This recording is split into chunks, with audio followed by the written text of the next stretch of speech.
They come to the line. Flag goes down. We're off and racing. It's a good start from Taskinen. Bedard is pushed back to third, but Keeble leads them through turn number 3 in this 16-lap race. Here comes Leonardo Reis, and Bedard gets out of the way. Right there to the inside, and already Leo Reis knows exactly what he has to do. He's got to get that Premier Karting Tony Kart behind him, and he's got to put some more karts between the two of them. So Leo Reis on a mission, and he has been very fast in the dry. Obviously, he had a fantastic run through the opening weekend, was one of the fastest drivers, and arguably could have beat Bedard to the line, but he got involved in a fight with Harley Keeble that cost them both a lot of time. It allowed Bedard to get away. Now Keeble hoping the same thing happens for him. 1 week removed. Matt Taskinen right now stands in the way between Reis and the race lead. That's the next kart. Every position, a few more markers, and then he's got to still bank on some potential bad luck for Olivier Bedard to snag the title. It's a long shot, but it's still possible for the Brazilian as they complete the opening lap and work lap 2. He's close enough to Taskinen if he wants it. Here he goes, inside for second. Leonardo Reis already into the top 2 spots as Taskinen almost went back through, but I think that was also partially to defend for Bedard.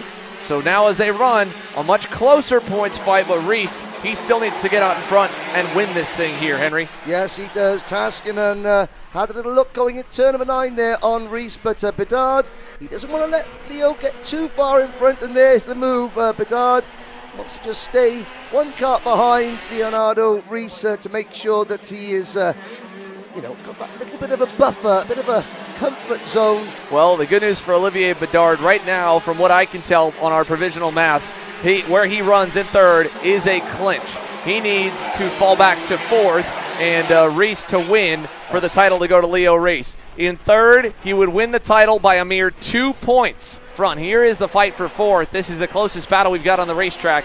Nico Guillaume versus Matt Taskinen. And I should actually correct myself. The Masters DD2 drivers are also very close together. Bouchard, much better day today than yesterday. There's no ticket for the champion in the Winter Trophy for DD2 Masters. There's only 2 entries, but there is one for DD2. There goes Guillaume up the inside of Taskinen, and this is good news for Bedard because this battle is falling further and further behind him. He only needs a top 3 finish, and there's now a gap of well over a second, up to 2 seconds behind him before we get to this scrap. Last time by, Reis was 3/10 better than Harley Keeble, so the fight is on the way. I said Keeble couldn't afford to lose more than half a tenth, but he could afford to lose that. This was a whole lot more than half a tenth. This is eating into the gap tremendously, and you got to think again how hard this weekend has been mentally for Harley Keeble to have the heartbreak he had in back-to-back mains yesterday. So much frustration. Turned back around with a positive in the wet pre-final, and now he's thinking, oh my goodness, not again. Please no, let me have this one. But Leo Reis is continuing to roll. Another 2/10 knocked off the margin. 6 laps to go, and Leo Reis is within half a second. He's within reach. He's got laps to burn. He doesn't need to go on the first potential chance, but Leo Reis has had no shyness away from sending it. An adjustment on the radiator flap there down the front stretch. Let that engine get a little bit more airflow. Down to turn 5. Is he going to try something here? No, he'll wait. A bit of patience shown by the Brazilian. I have to say that Birrell ART chassis looks very, very well sorted at the moment. It's not a case of if, it's going to be a case of when and where Reis attacks.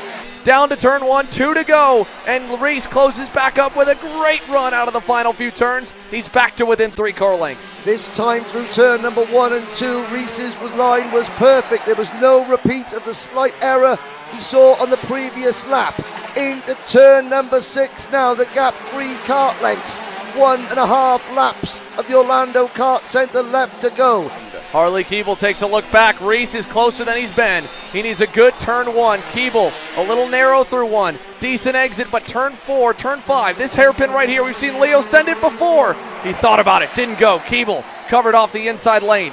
Keeble's better out at turn number 6 typically. He's going to cover the inside now. That's going to allow Reis to get right up to the bumper as they go to the sweeping corner. Through turn 7, Harley Keeble has Leo Reese all over him into turn 8. This is the trouble spot from yesterday. Leo setting him up for the crossover, had to jump the curb. He's alongside him down the back straightaway. Leo Reese to the inside, down to turn number 10. Can he steal it on the final lap? Keeble, side by side, Reese pops him into the corner. Harley Keeble was watching him, and Reese kept him on the outside, wouldn't turn in, and now to the chicane, a perfectly placed turn 10. Leo Reese on the final lap steals one away from Harley Keeble. He wins the final. Keeble second, but Olivier Bedard will clinch the Grand Finals ticket in third.